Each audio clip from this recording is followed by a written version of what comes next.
Hi, Sweetie. Hi, Mummy there. Here we are for another good old chit-chat. Yeah. This week it's with Lucy Skellorn. I know. Amazing person. Absolutely amazing, but really lovely to chat with her. We had so much. It was really giggly as well. There were so many things where we were like, oh my gosh, you're just like us. And you'll see that in the podcast. Lucy was on episode 12 of this year? Yep, Yes, this 2024. year. Gosh, the year's running away. I know. And she holds the national collection for Michael Foster irises Yes. because Michael Foster just so happens to be her great-great-grandfather. Mr. Sausage Fingers. Mr. Sausage She called Fingers. him by.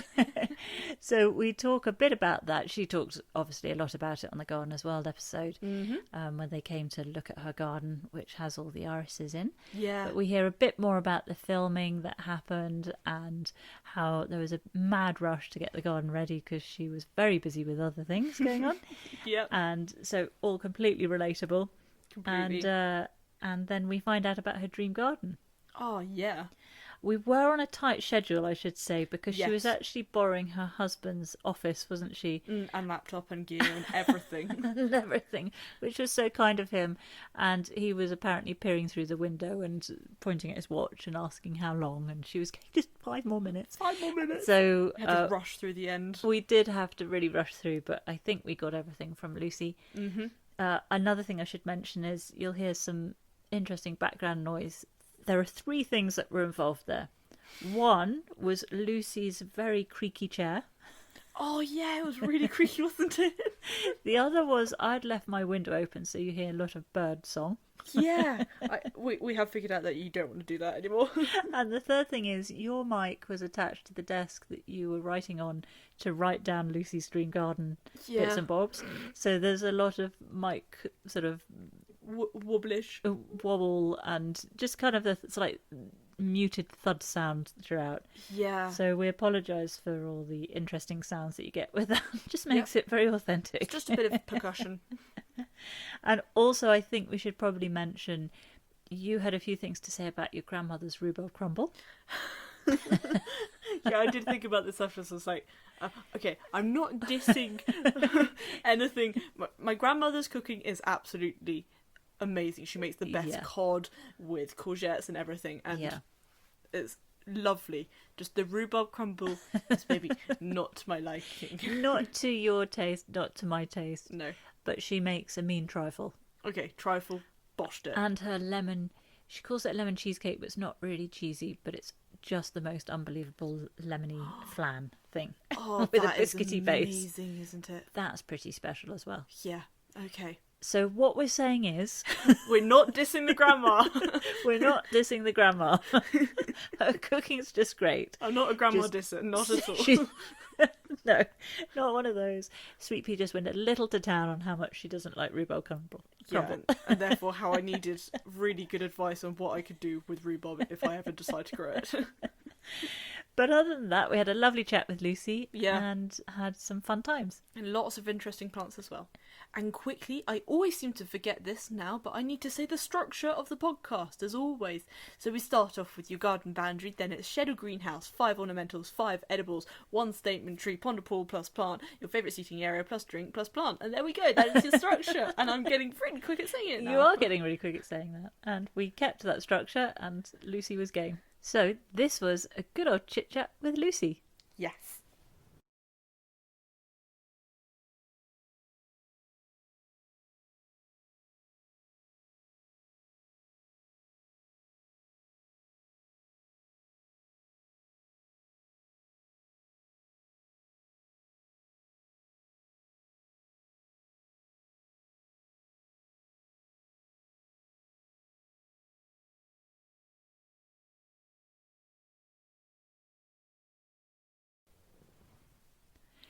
So this is a good old chit-chat with Lucy. Yes.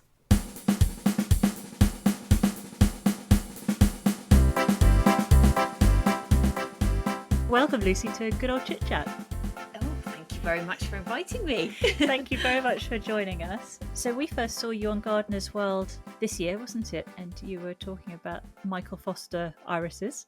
Yes, that's right. Sir Michael Foster, who just so happens to be your great-great-grandfather. Yeah. Bit of a name drop there. Major one. I'm very lucky to have such illustrious ancestors. And what made me laugh was in your segment on Gardener's World. I think it was on that one, but no, actually, maybe I read an article because I read up about you afterwards, and you said how there was always this picture hanging, and you didn't really take much notice. You just called him Sausage Fingers. Is that right? That's totally right. So it's a big painting, actually. It's about 3 foot wide by 4 foot tall. So it's Wow. quite imposing. And it was always on the dining room wall growing up. And when people would come over, they'd always say, "Oh, who's the fellow in the portrait?" And I always remember my mum saying, "Oh, that's my great grandfather, and he was an expert in irises and a scientist." And at the bottom of the painting, there was a black piece of card that covered up the sort of bottom third.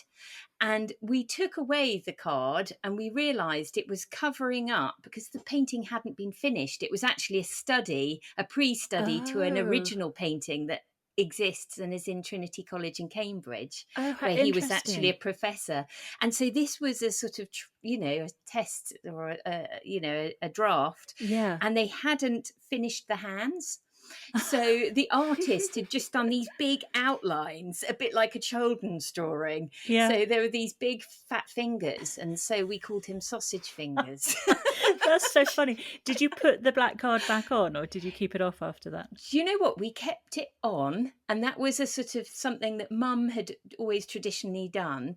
And then my mum died years ago, and we've sorted out the family home since and who gets what. And I've got the painting now, and I've now chosen to take off the card and Oh. reveal the sausage fingers.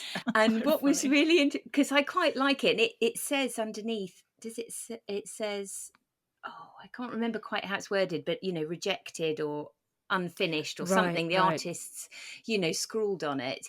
And I actually very recently this spring went to go and see the original at Trinity College. I made an appointment to go and see the real painting, which is in the Fellows Hall, it turns out. Yeah. And I was seeing it in the flesh and then seeing these beautiful finished hands. And I was explaining to the keeper of art there, "Oh my goodness, that's his hands. That's what they really look like," and told him the story of sausage fingers. And he said, "Well, you know why? Because hands are really expensive. You obviously, for a portrait painter, they charge so much for doing the face, but more for doing the hands as well. That's the extra cost." Well, because I was going to say that hands are one of the most difficult things to do, aren't they? Really hard to do. I remember just from school art classes, we'd have whole sessions on trying to do hands in different positions. It's very hard to get it spot on.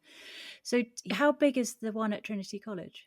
It's very similar size. I'd say exactly the same without, Isn't that amazing that the painter did practically an entire piece and just didn't bother with the fingers? Yeah, and it's beautiful. I mean, when you see the original, he's gone into even more detail in that beard. He has an incredible beard. Yeah. And who was the artist? He was someone called Herkimer. I'm going to pronounce Herbert Herkimer.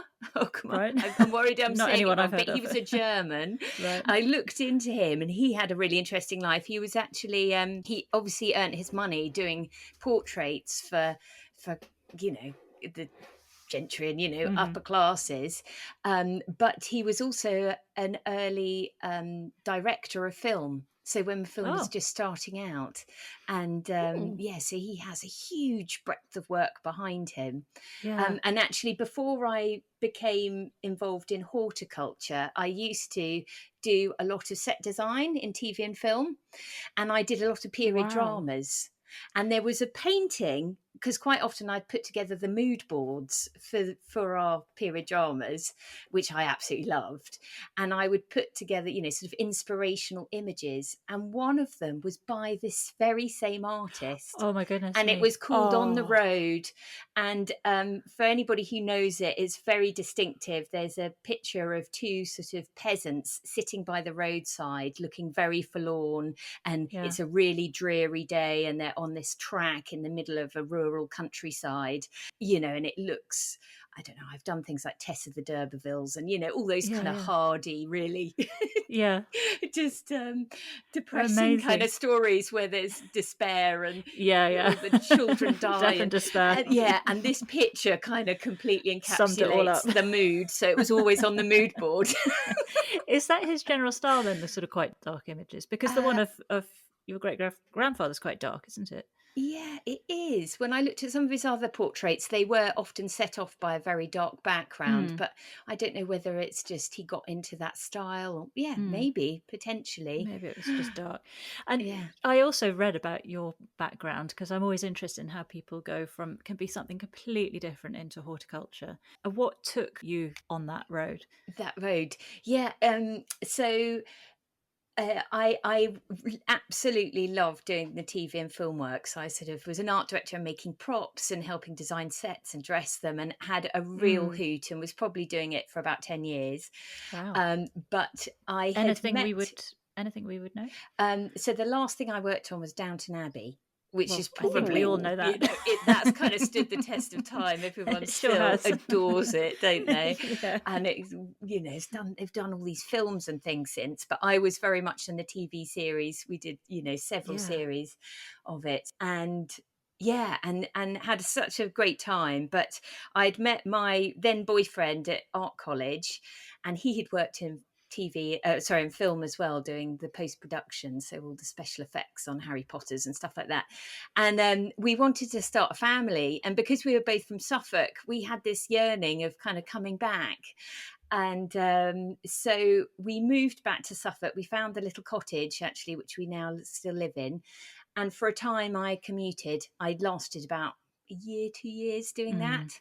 And Heavy then I was going. like, nah, that's just not going to work. And, and you look around you, and the people I was working with were great, but they often didn't see their husbands or their wives, or, they never saw their children. And I just thought, nah, I think I'm done. Yeah. So I came back to Suffolk, and I actually didn't quite know what to do. And always liked the idea of gardening, and started doing some work experience in a local walled garden. I just turned up one day, and they did organic veg boxes, actually. They delivered them? Yeah, they delivered them. They grew all the veg. I say it was one guy called Phil who was absolutely amazing. And he had an understanding with the owners of this 3.5 acre walled garden. It was obviously too much for the owners who lived in the manor house.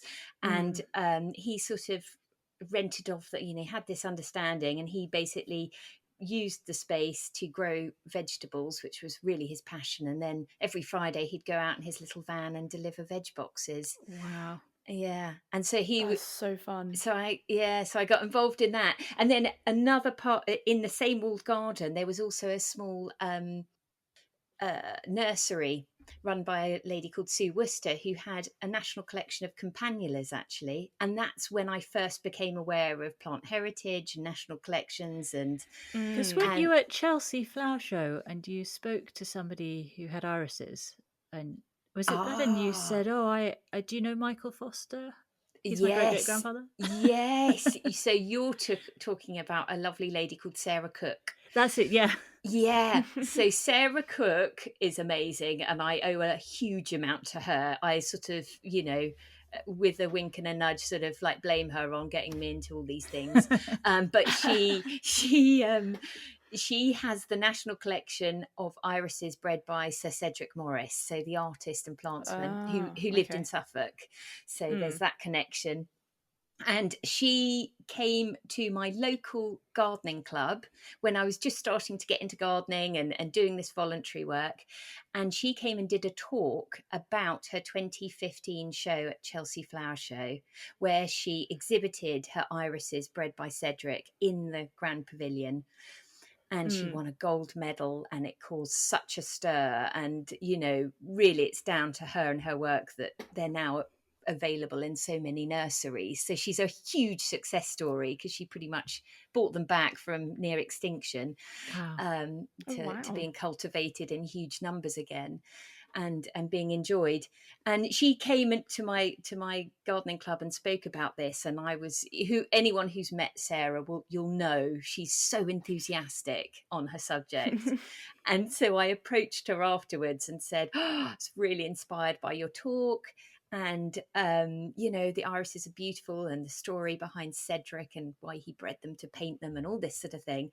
And I said, "I don't suppose you've heard of somebody called Sir Michael Foster, because he's my great great grandfather."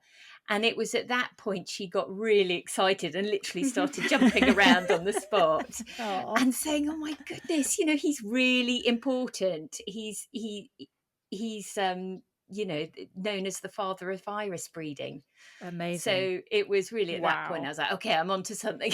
This is the road I'm going to go down. Yeah. So had you decided anything about irises at that point, or you just knew of irises but didn't think more? No, I think I was just absorbing as much as I could, going to talks, visiting gardens. I just really got the gardening bug at that point. I didn't really know anything about anything. I was just hungry for it all. And so just, getting excited about everything I was told about. Yeah. And then did you do any training, or you just sort of through on the job you learned? So it was after doing a stint of work experience, I thought, this is for me. I absolutely adore this. And so I signed myself up to a level 2 course at my local horticultural college in Suffolk, which was then called Otley College. And then from there I went and did a level 3 as well. Right. So a lot of training then. A lot of training. And then I got really lucky and I got a job. Well, it was an apprenticeship. It was called Heritage Garden Apprenticeship, and it was funded by the Heritage Lottery because they could see that there was shortfalls in horticultural training. And I managed to get on this apprenticeship, and it was led by my local museum, which is now called the Food Museum, actually, and based in Stowmarket. And they had got some funding to train people. And so for 18 months, I got a placement in heritage gardens around Suffolk. So I worked at Ickworth, this National Trust house, which is absolutely stunning and has this incredible Italianate garden. And then Helmingham Hall, I'm not sure if you've heard of that, but it's absolutely stunning, sort of moated, walled garden, which has been kind of revamped by a designer called Zar Tolamash, and she lived there for a long time. And and other gardens. So it was incredible, just working underneath head gardeners and really being amazing. in these amazing settings. With the filming of Garden as Well, was that all in your own garden at home? It was, Wow. Yeah. Irises as far as the eye could see. Do you know what? They're so clever. And this is where I was not like that? Just a lot of close-ups. Oh yes, well, it is with TV, isn't it? And they were very kind. And I don't know, maybe my background sort of helped because I was very concerned, because I got a phone call from Gardener's World saying, and it was sort of a month or so before they wanted to come and film, before the irises would have been in flower. And I said, "Hello, it's Gardener's World. We'd love you to consider, coming to you and filming your irises." And so my first feeling is like, "Oh my goodness, this is amazing." And then the other thing was horror, like, "Oh, I'm so not ready for this." Oh my gosh, there's a camera crew. Oh, that's so relatable. We're just like that if friends come around. It's just like, "Oh my gosh, clean the house, make everything look nice. What are they going to think?" It's so true. I think the only time I clean the toilet is when somebody's coming to stay. Exactly what happens to us. Oh my god, I so understand that. It's so true. And that particular year, I was really excited because I was involved in Chelsea Flower Show. And when I got the phone call, I was about to head to Chelsea Flower Show for several weeks because I was working on a garden designed by Sarah Price. Right. And she had been inspired by Benton End and Cedric Morris and his garden that he made here in Suffolk. And it included, of course, Cedric Morris's irises. And I was there to assist with putting the garden together. And she was like, "Great, you're an iris expert, you can," And so I was getting really excited about being on her garden and working on that. And I was also going to be there whilst the public were turning up to be able to talk to them about the garden. And so I had a few weeks away, and then having Gardener's World saying, "Can we come to you?" And it would have been the week after Chelsea. I was like, "I'm not even here. I can't even spruce it." Yeah. What did you do then? Well, so I flew back from Chelsea. I had a couple of days. I enlisted the help of a really lovely gardening friend of mine called Mihai, and we just basically weeded, Blitzed it. It's handy having a gardener friend. Oh, he was brilliant, and I've got some irises in borders, not lots, but what I did was, rather than worry about the whole border, I just weeded that little area around the iris, gave it a nice mulch. So when they came with the camera, I was like, right, please don't do any wides. Please don't get a drone out and hover over the garden. But if you come up here and showed them, this is a great shot. Frame, this is a great shot, but don't too move far from left this or angle. right. Yeah, exactly. That's so funny. And they were brilliant. They worked with that. We've heard the team are a lovely team, the team who come out to gardens, especially when there isn't a presenter, because you didn't have a presenter, did you? No. And apparently we've heard the producers and the cameramen and everything are just really funny and fun. Yeah, they were really good fun. And it's a long day, isn't it? They're trying to make the best of what they've got and capture as much as they can. Were they there all day with you? They were, yeah. Yep. And my husband took the day off because I've got 3 small children. So that was also my biggest fear, was just they were going to just sabotage. Yeah. Just come out going, wow. I know, totally. You'll see, you've probably seen from the footage, but I keep a lot of the irises in what were my old veggie beds. Yeah. So they are surrounded by sleeper bed. Yeah, sleepers. Yes, they're raised. And the kids love, like, course, balancing along the sleepers, teetering. It's a lot of fun. They're just messing with me, because I'm like, if you just slip to the left or the right, you're going to annihilate a whole... Not worried about you. It's my irises that are of concern. Oh, my God. So, quite stressful. Yeah, I can imagine. I think we should have a look at your dream garden. Oh, yes. Okay. The dream garden. So I'm going to hand you over to Sweet Pea, who's our head gardener, and she's going to take everything down.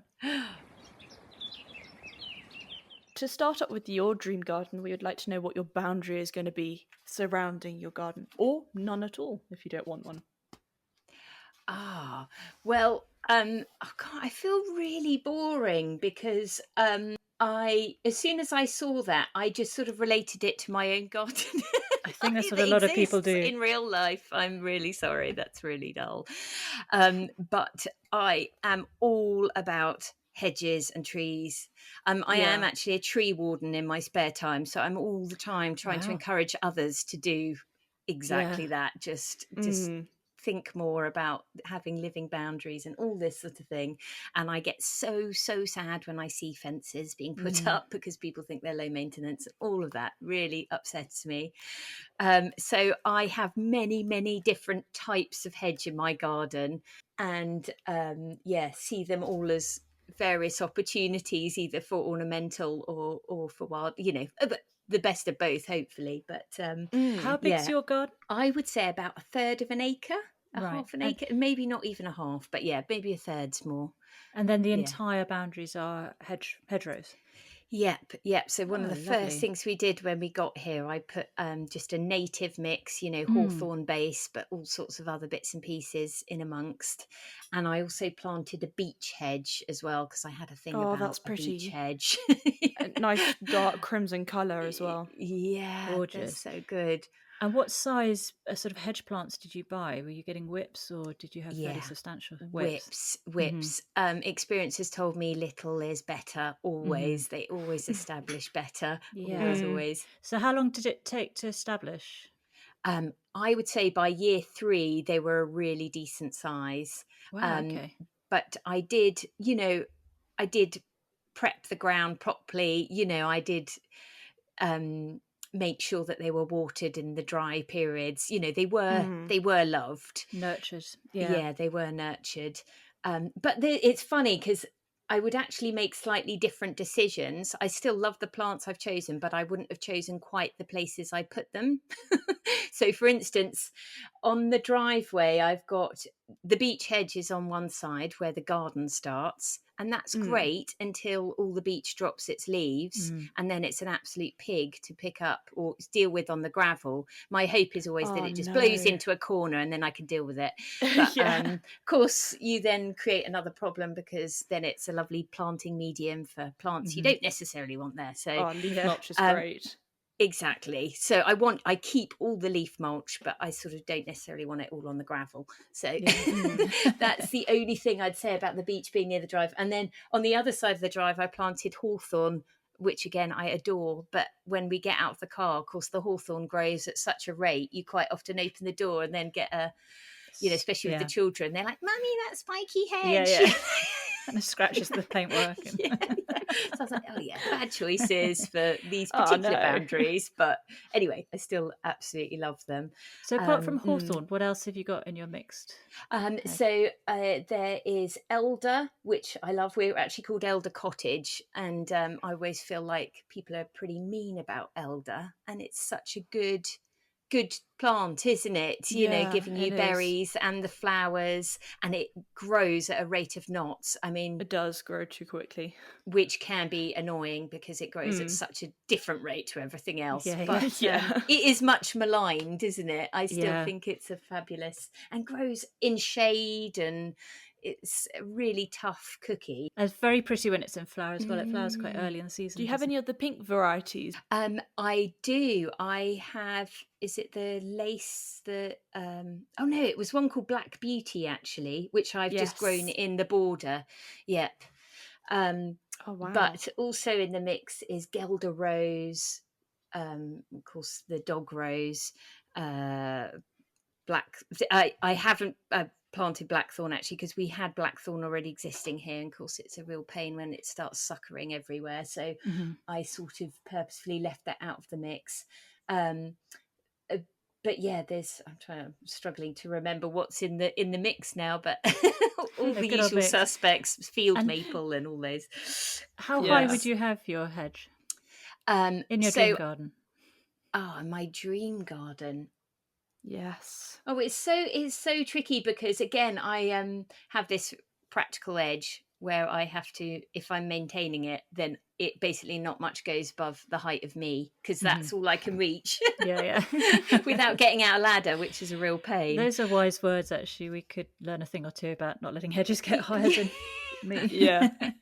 But imagine if you had like a 6'9" person cutting your hedge. Would you therefore have a 6 foot? Yeah. Would you therefore have a 6.9 foot hedge? I'm not sure. It would depend on the site, because I'm actually working in a garden at the moment, which is in a sort of valley, and some of the hedges are higher because it protects from the wind, but then we've got some really low hedges. So I say really low, like 4 foot low. So you can get those views, and depending on your site, and their site is utterly stunning. You just want to look out and look over the parkland. I think that would dictate the height. So certainly in their sort of situation, I would go lower just so I could a nice appreciate view beyond would be appreciated. Just talking of that as an aside, you mentioned you're in horticulture now. What do you do? So this site you're working at, what work so are you doing I'm working as a gardener / designer. I'm always a bit scared to say I'm a designer as such, but as I go, I'll revamp borders, and we're redoing a whole parterre actually because it's got box blight and all the classic things that parterres suffer from, and so we've decided that that's not working, and long term isn't. There's not much wildlife or anything going on there, so we're turning it into more of a dry garden now. Right. Okay. So that's the next project. But yeah, and they have a huge pond, and actually that's been the most recent thing is have been clearing space so we can access all the way around the pond, which is really amazing. And we're going to build a jetty out. So there's opportunities. This is a substantial pond. I know. It's not like ours. So I get really excited. It says it's the perfect. I think it's 6 acres, so it's a decent size where you can have different things going on, and so there are opportunities, for me to do bits and bobs of Sounds design. a great environment to be a gardener in, to have all that Wow. space to work with. That's lovely. Definitely. Just coming back to your boundary, what kind of specific view would you like beyond the garden, for example? Because it could be a sea view or just a parkland or woodland or... Yeah, I mean, I'm definitely a country girl, and I adore seeing. I mean, countryside's a bit of a weird one now, isn't it? Because it's I'm in a real agricultural spot, being in Suffolk, and there's a lot of wheat and barley and all the cereal crops, and unfortunately, the size of the fields now, I can't help but feel it is an industrial landscape, and the idea of countryside is complicated, isn't it?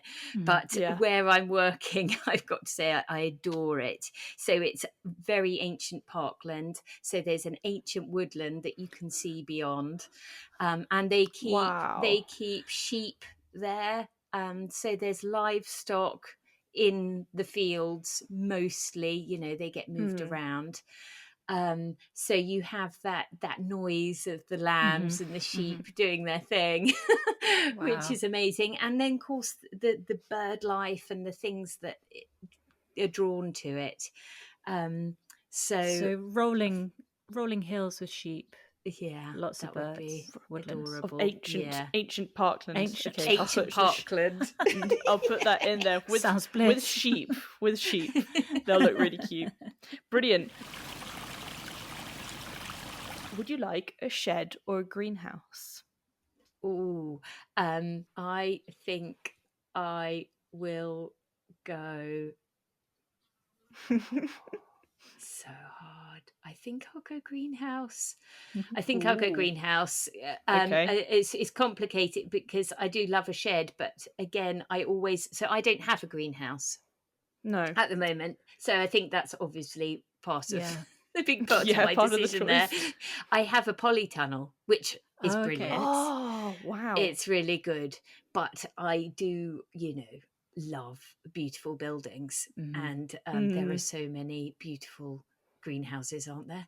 So there are. They always feel I can out of my reach. The sort of Victorian style ones with the finials and sort of a low wall at the base, and then the glass coming off there. And I think that probably harks back to going into so many beautiful walled gardens, with my training and things. And you'd often see these dilapidated glass houses built on the side of the walls and, with the lovely overlapping sort of fish scale glass, where the water just drips off the curved glass at the bottom, and the wrought iron work. And then when you go in, even the staging that's got all mossy and... where it's almost sort of dank and, underneath the staging where there's little ferns growing and the smell. I mean, that to me is just an utter dream. It's like a little magical space, isn't it? Oh, wow. So what colour would the sorry, Sweet Pea, you go ahead. No, you go. We're just being far too polite. We're not normally this polite to each other, trust me. No, it's never like this at home. Mum, you go. What colour would you have the frame of the greenhouse? Oh, I think it would probably be, classic white. I suppose it depends what it's made out of. But yeah, if it was wood, I mean, I'm quite inclined to leave wood to silver up these days. That's, where everything just starts melding together, just softening. So you think you'd have a wooden greenhouse rather than a it's metal totally, one, I guess. I mean, going for completely against my statement of saying I'm really practical. That's totally impractical, isn't it? So I would want, doesn't matter. Someone else will fix it for you in your dream garden, Lucy. Yeah, exactly. That's always my worry, is having to maintain these things, but someone else will do it. Yes. The pie in the sky one. No, maybe a metal one would be better. All right. I'm not sure. Anyway, but the staging and everything could be lovely metal and wrought iron. I'd love that. Beautiful. Yeah. Okay. So the final thing is, it's going to be a wood greenhouse. Are we saying that? Or we've kind of gone back and forth? Yeah, let's go metal, shall we? Try Metal, and keep okay. it practical. I don't know. I'm sort Okay, of metal slightly greenhouse. We're going metal. White metal. We're going with white Yeah. metal. Okay, Let's white put a metal. stake in the ground Okay, with that. white metal with really nice metal staging. You said. Yeah, yeah. And Mm, then some lovely glass overlapped, yeah, overlapping glass. tiles on the lovely steep pitch. Lovely. Gorgeous. Well, that brings us on to the plants which you're going to be wanting in this garden and possibly in the greenhouse if you want them as well. So let's start with your 5 ornamentals. What will be your first ornamental? So I think obviously I am collecting irises, so I'm Of going to say an course. iris. We might as well just get I would have been that so one disappointed if you hadn't. yeah. So it will have to be one of my great grandfathers, and I'm going to choose one called Mrs. Horace Darwin, which is a Ooh. real sweetie. It's a little white floriferous one that just goes and goes and goes, and she's about 2 foot tall, and she's got little purple veins on her, and she's just brilliant and strong as you like. And when she pops through the ground, actually, she's got a nice red tinge to her foliage, so she Oh, looks right. really lovely with the early spring flowers. Yeah. Before she's even in flower. She was Yeah. on Gardener's World. And I Yes, think she she's on was. she was one of the ones they featured. Yeah. Very pretty. She's definitely going to be in there. I mean, she could be up against the greenhouse, couldn't she? A south-facing could. wall. She'd Yeah. love Yes. If you like. that. And also, your would you dream like it? Would you like it dotted around the garden, or just in one area, or where would you like it? Well, at home, I have it in both situations, and actually, she can cope with a little bit of competition. Notoriously bearded irises don't like being overshadowed, but she All right. seems to have dealt with it fairly well in the borders.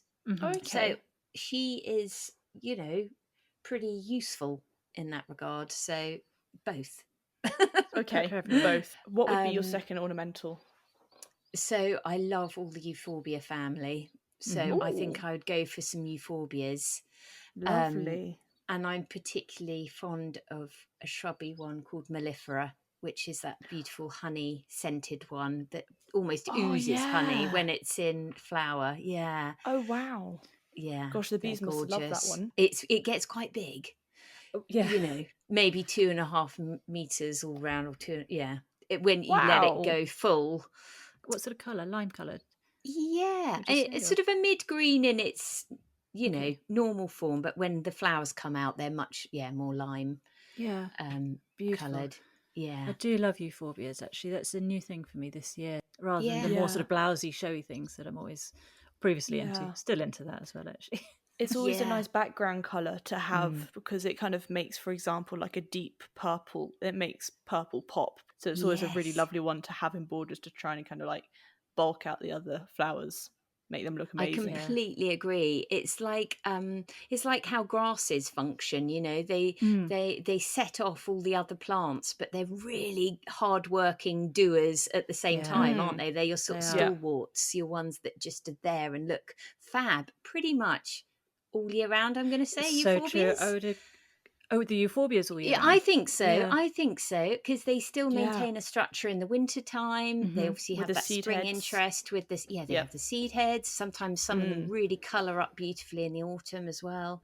Yeah. So Yeah. for me, I mean, there are so many different types. I would have many types in my dream garden.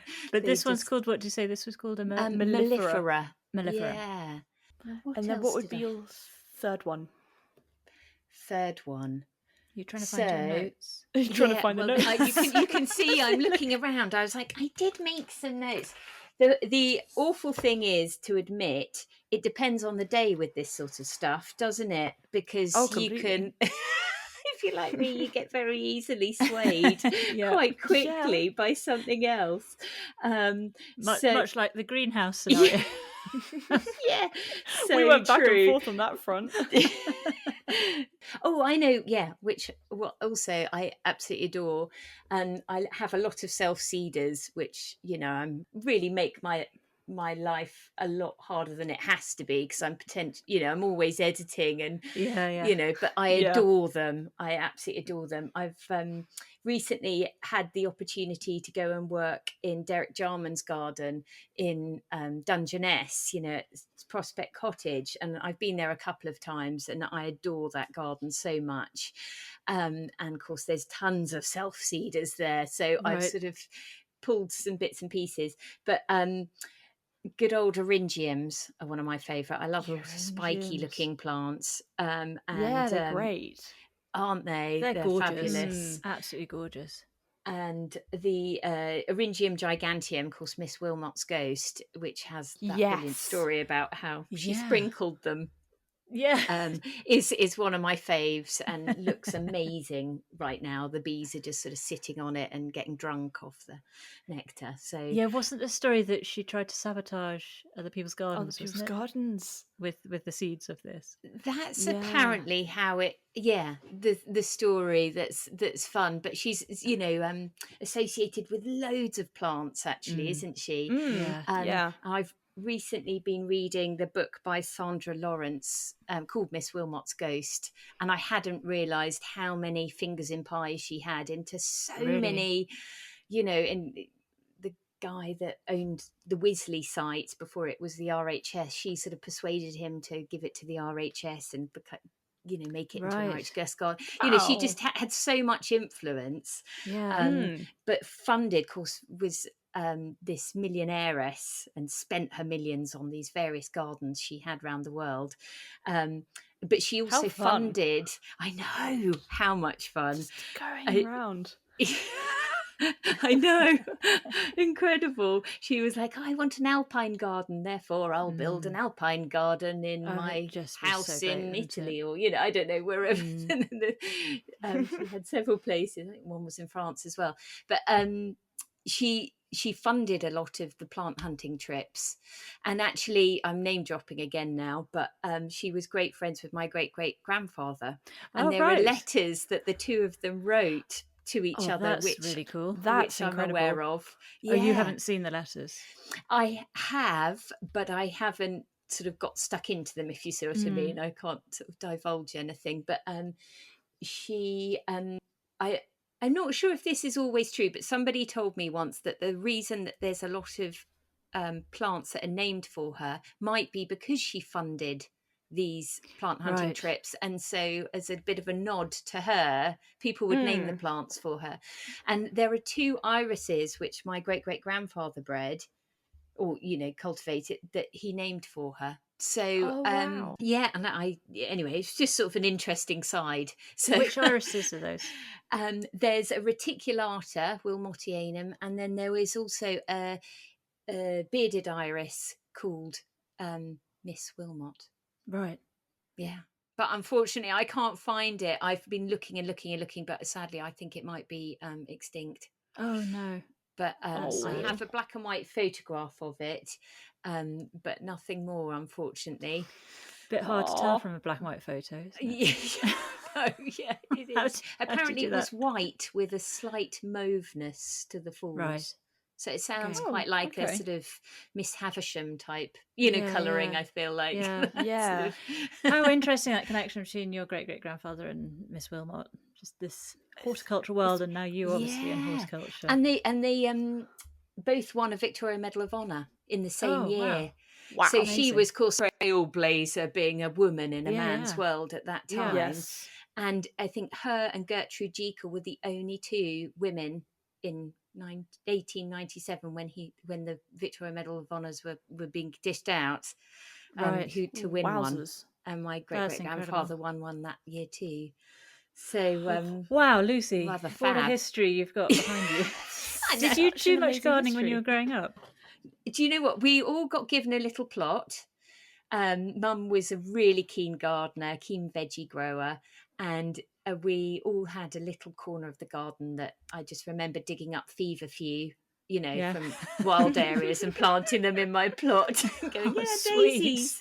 That was about it. And poached eggplants, No. What are those? What's the botanical? It's going to leave me now. Douglasii, you know, the lovely yellow and yolky flowered ground cover. Anyway, I remember loving that I'll as need to well, look at pouring those. seed of that up.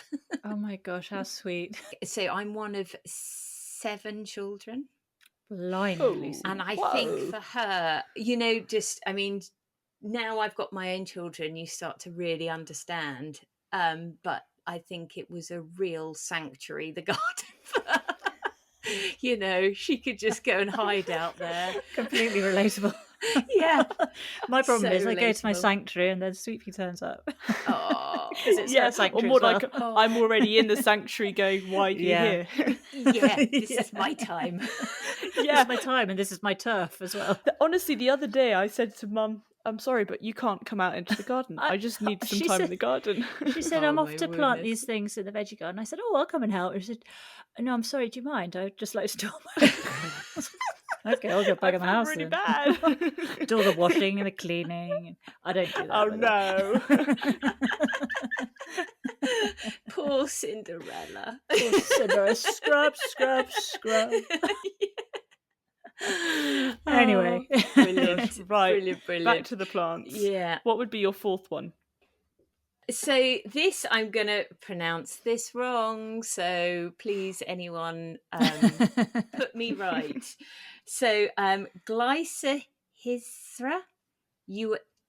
uanensis. It's basically a Glycyrrhizra licorice uanensis. plant. Oh. And it's one I got from seed from Dairy Watkins. I love her seed. Ooh. Oh yes, Derry. Yeah, good old Dairy. She has the most amazing seed lists, and so I'm always picking things out, and this is one I grew from seed and does so well. So it gets tall, it gets to about 1.5 meters high. It's sort of the time when it looks the most beautiful is probably late summer, Okay.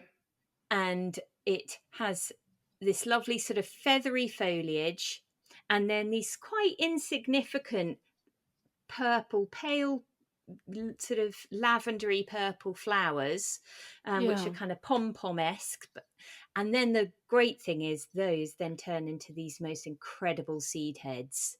So they're slightly spiky and they go a beautiful browny, they're just really good. And then they stay like that for ages. So they're really good as a cut or just left in the borders for the birds, or really lovely structure.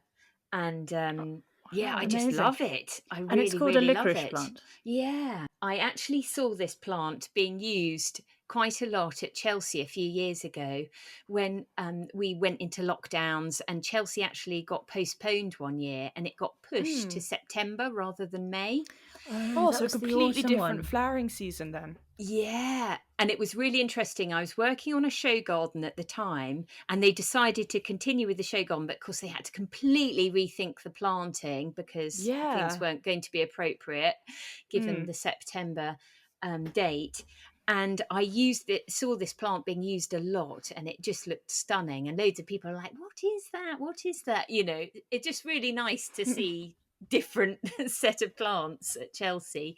This sounds absolutely amazing. I want to try it. So this is something that Derry has been growing, did you say? Yeah, it's in her seed. So yeah, I got the seed from her special plants list, and it came good for me. Well, I'm happy to hear that one because I haven't heard of it before, so that'll be one we'll be looking at. We're trying to get down to Derry's actually at some point. She just seems just such an enthusiastic human. Amazing. Lovely person. Yeah. Oh, yeah, amazing. I just love what she does and everything. Yeah. You know. Yeah. Sort of everything about Dairy. Yeah, she's incredible. So finally, what will be your last plant? Your last ornamental? Well, a last ornamental. So it's got to be a rose, I think. And particularly, well, so I went a bit mad for roses when I first moved to this cottage, going roses, roses, and went mad for lots of old-fashioned ones, and I did love them. But I was quite quickly realised they're not in the borders. You know, they're they have their season and then they just look a bit lumpy and they're not actually very interesting.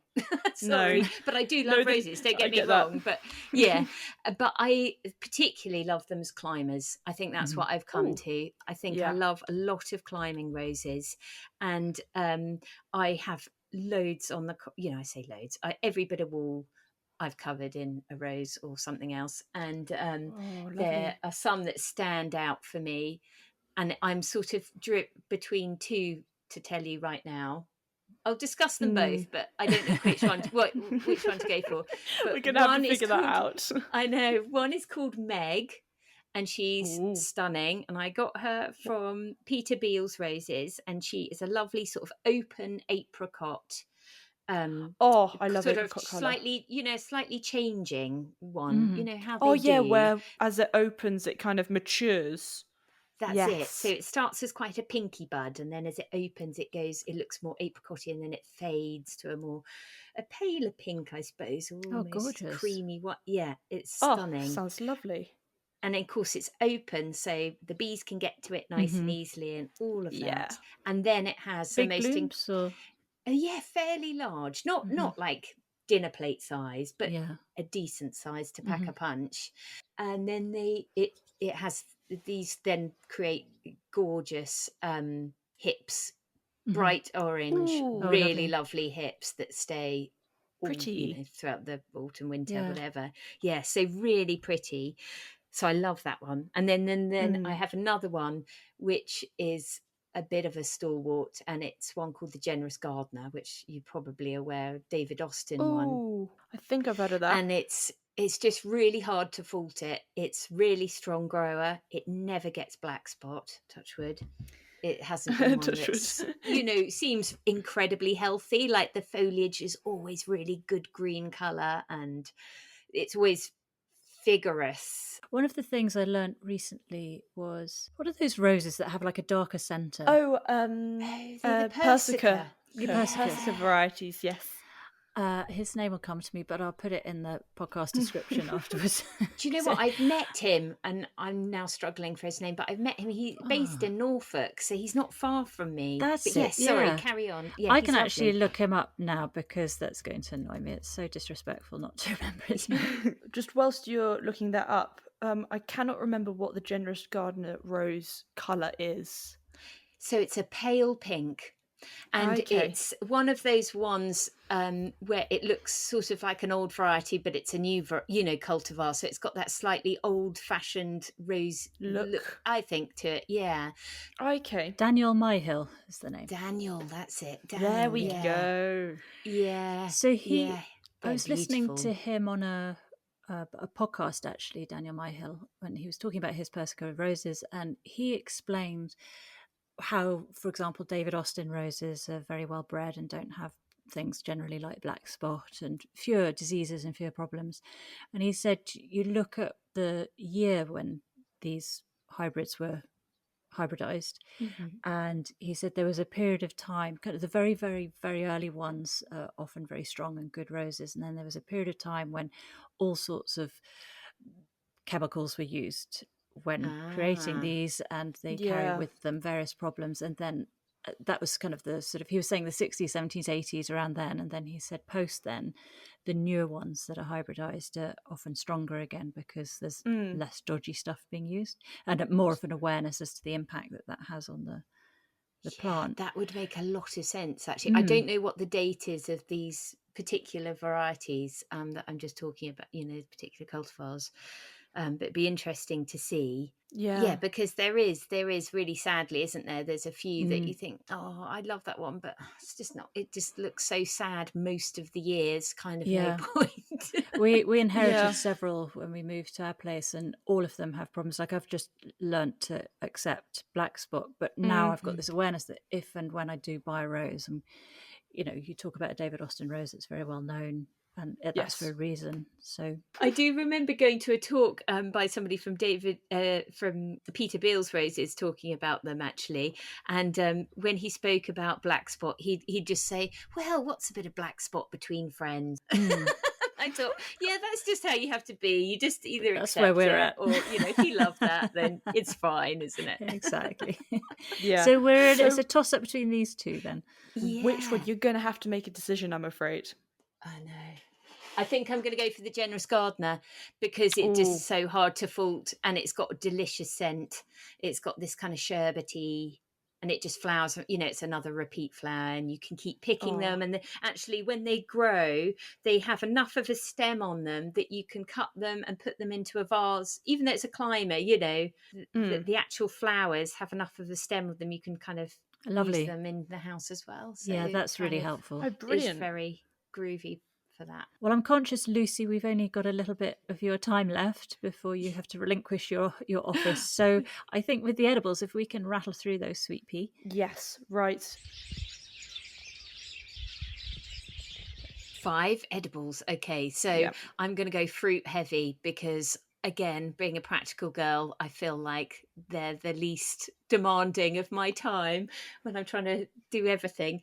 So I've Yes. definitely got autumn raspberries in there because lovely. they're just delicious, and all you have to do is knock them back to the ground, and then they come up again, and it's pretty much Low maintenance. low maintenance for like massive return. So that's definitely choice. in there.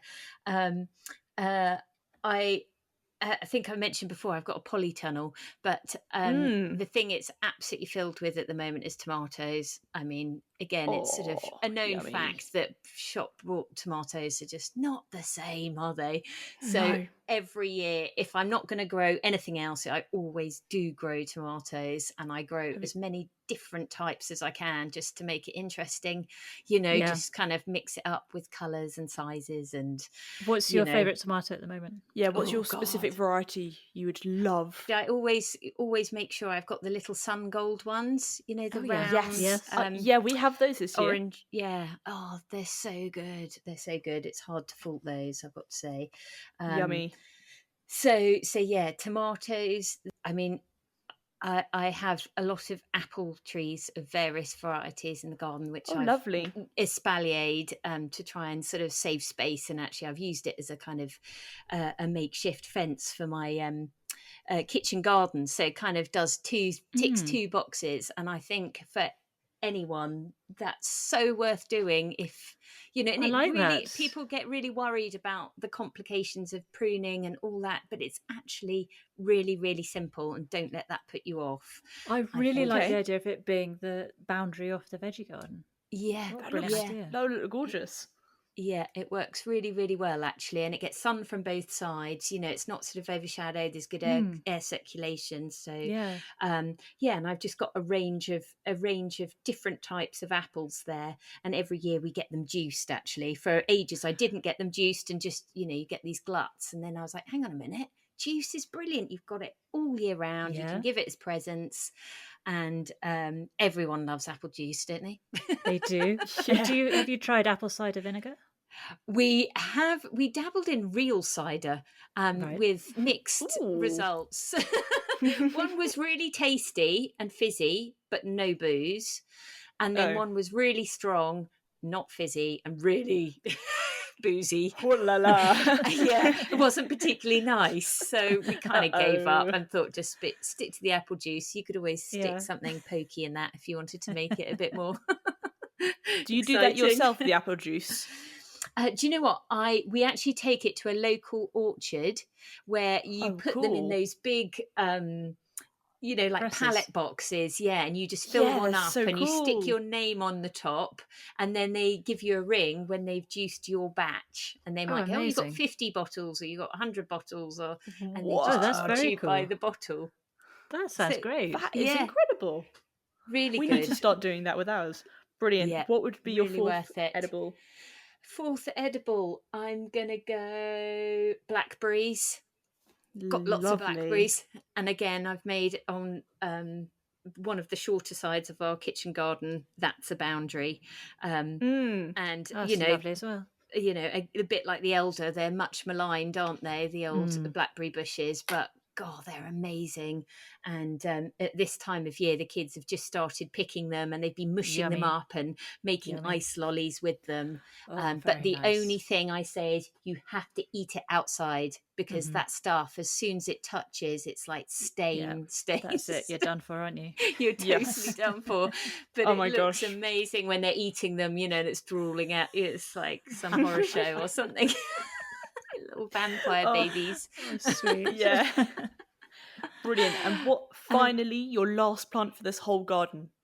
The last plant for the whole garden. Last edible plant. Okay, I'm going to go rhubarb. It's really boring, but I Ooh. always think of my dad, rhubarb. He always had rhubarb every single day and lived well into his Yeah. 90s. And I sort of think the rhubarb You think that's the secret to success? secret. Right, let's get rhubarb soup. Do you make anything specific with the rhubarb? Do you know, I mean, the classic crumbles and all that sort of stuff. But what I would really like to do more of is drinks, actually. I know Ooh, Sarah yeah. Raven has some really good recipes where you sort of boil them up and then strain them and then use the juice, and you can stick Oh, it in the yummy. freezer, and Oh, amazing. and you have this sort of cordial that you can add to fizzy water and make it a bit more of a fuss of it. That's Which a great sounds idea. good, doesn't It it? really Yeah, that does does. sound good, because I don't usually like rhubarb, because I always kind of think of it as the thing that I'd go to my grandparents for, but they'd make a rhubarb crumble, which I must say is really not my thing whatsoever. Oh, okay, fair dues. It's kind of put me and Yeah, mum put you off off rhubarb rhubarb, off a bit. but having it Oh. as a drink, that sounds amazing. Yeah, you could imagine making like a really smart cocktail with it or something, adding Yeah. some gin and some lemon and off Really you pretty go. pink as well. Yeah.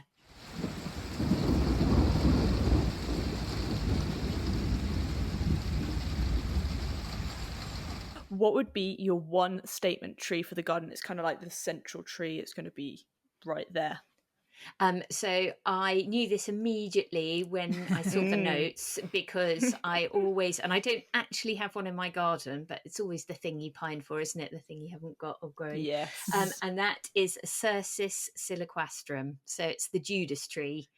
Oh, wow. Yeah, I just adore them. And again, had one in our garden growing up, and my grandma had one in her garden when we would go there. I remember it there. Oh. And so it's this beautiful tree where it buds in the springtime, but from the trunk and from the branches, these beautiful bright Wow. pink sort Gorgeous. of buds, and then these really beautiful heart-shaped leaves as well. Yeah.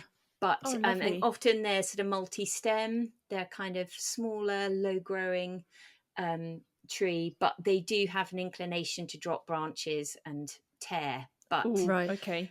they're still well worth growing. I think the thing is, just don't hang your hammock off it. Yeah. But don't stand under it for too long. Yeah. And you'll be fine. Like a ladder. But Don't do that. they're utterly beautiful. There's a beautiful one actually at Beth Chatto's garden, in her dry garden. She's Oh, got is one there? Ooh, central Another to place that. we want to go to. So Yeah, Yeah. there We'll you check go. that That's out. interesting that it's Put in the that on dry list. garden, because that'll be a Yeah. drought tolerant one, which is obviously Absolutely. really good for the climate. Yeah. Perfect. I think as long as it's not in a wind tunnel, it can work. I'm very windy where I am. Oh, right. Ooh, Oh, yeah. okay. I'm... Right, would you like a pond or a pool, and you get one plant for this area? Okay, I'm going to go pond, and I'm Okay. going to go the shuttlecock fern. Shuttlecock Ooh, fern. Very lovely. nice. Like Monty. Because I love ferns, yeah, and I think in boggy areas or where I've got enough dampness, that is again a plant which I currently don't grow, but always look at in other people's garden and go, "Oh my goodness, it's glorious." I used to work in a bog garden. That's quite a funny thing, but Yeah. yeah. Tell me finish more. on that. No. I worked in a garden called Columbine Hall, which you should definitely visit, which is in Suffolk, which is beautiful, and it's a moated hall, and they have what they call a bog garden. It's got a little stream that runs through it, and when I worked there, I was looking lovely. after the bog garden. Oh, lovely. And they had the most beautiful shuttlecock ferns lining this little stream, and with this Wow. dappled shade of the trees overhead. Oh, And pretty. just as they're emerging, they just always looked stunning. We are on to your final question. What would be your favourite seating area? You get one drink for this area, so your favourite drink, and one plant, your final plant. This is actually the final plant. Oh my goodness. Okay, so for the seating area, Mm-hmm. I would love a lovely slate slab, sort of a natural slate for the table. And then for my drink, I'm going to go for a cider. I'm a Suffolk girl. I love apples, and I also love a cider. And then for my plant on this table, I'm thinking along the lines of dry garden. I've just come back from a holiday on the Scilly Isles, and they have loads of beautiful aeoniums and those lovely succulent sort of plants. Yeah. And I am now growing this lovely cotyledon called Cotyledon orbiculata Cedric Morris. So this is one that he got from the Canary Islands, actually. Wow. And it's named for him, and it's got these lovely big fleshy leaves. Looks amazing in a big terracotta pot. And when you put it outside in the summer, it does have to come in the winter, of course, but when you put it outside in the summer, the leaves start getting a red tinge to the edge. So So you'd have a shallow bowl on your slate table with Yeah. this cotyledon. I think so, Whatever. yeah. And it goes a bit leggy and a bit weird, but I think you just embrace that. Go with that. Yeah, exactly. It's sculptural and beautiful. And what will you be sitting on? Ooh, I think a very comfortable chair with a cushion. I'm all about cushions now. So a wooden chair? Yes, a lovely wooden chair. I went to Great Dixter not long ago, and of course they make all those lovely oak benches and things out of the trees and the wood that they find on the estate. And I did have got one of their benches, and I've got to say, although it's really simple, it's just like an oak slab, and I think four chestnut, stripped legs. It is so comfortable and gorgeous, just, warm to sit on. If can be. Yeah, so, that sounds fantastic. Well, this sounds amazing. You've got 30 seconds for Sweet Pea to run through to make sure we've got it all right. I'm going to run through your whole garden. Run out of the room. Okay, this is going to be express time. Let's go.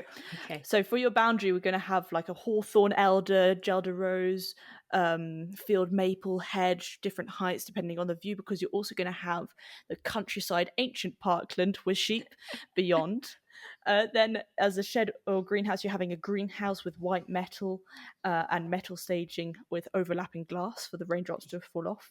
Your 5 ornamentals are Iris, Mrs. Horace Darwin, in the borders and up against the greenhouse. Euphorbia mellifera, Euringiums Miss Wilmot's Ghost, the licorice plant, because I couldn't say the Latin name, and Rose the Generous Gardener. Then your 5 edibles are autumn raspberries, tomato, sun gold, apple trees, espaliers, and blackberries and rhubarb. And then 1 tree, you have a Judas tree. Then pond or pool plus plant, you have a pond with a shottercut fern. Then finally, your seating area plus drink and your plant is a slate slab as a table with your cider and your Cotyledon Cedric Morris plant in a pot on the table, and a nice comfy wooden chair with a cushion on. Perfect. Well done. That's crazy. Well, that sounds fantastic, Lucy. Thank you so much. Oh, and thank you. In the interest of time, we'll say goodbye to you now. So that's good old Chit Chat with Lucy. Thank you, guys.